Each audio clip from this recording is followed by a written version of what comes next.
Self-care through soul care. Health is wealth. Ito ang kadalasang naririnig natin as a reminder to take care of ourselves. We do this through different self-care routines. Many people focus on their face and skin complexion. Some are diligent in their diet and exercise. But is this the entire picture of self-care? O baka merong area ng ating buhay na nakakalimutan na nating alagaan? We often forget to take care of our soul. Ito ay dahil sa assumption that our outward appearance is more important than our inner lives. Dahil dito, mas binibigyan natin ng panahon ang mga bagay tulad ng ating trabaho, katawan, at iba pa.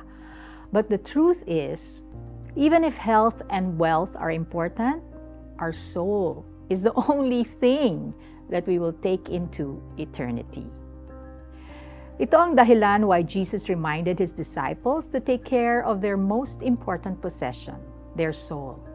He warned His followers of the danger of missing the whole point of living.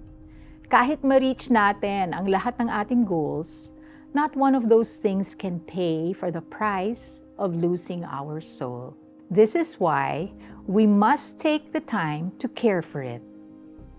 Paano ba inaalagaan ng kaluluwa? Katulad ng ating mga katawan, ito rin ay may mga pangangailangan. The soul needs to be with God. According to John 15:5, we must always be connected to God.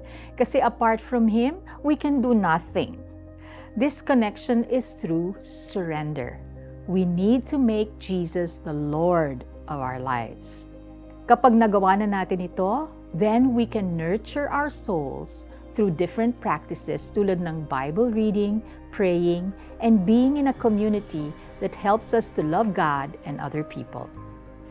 Ang kaluluwa natin ang pinakamahalagang bagay na meron tayo.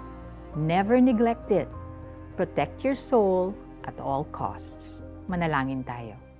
Lord Jesus, help me to take care of the most important thing in my life, my soul. In Jesus' name, Amen. Practice different methods of taking care of your soul. Maaari mo itong simulan sa pagbabasa ng Bible, panalangin, at sa pagbabasa ng mga tanglaw devotionals every day. Sapagkat ano ba ang mapapala ng isang tao?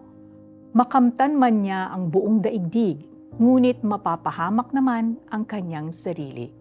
Mark chapter 8, verse 36. This is Felicie Pangilinan Buizan saying the best diet for your soul is the Word of God.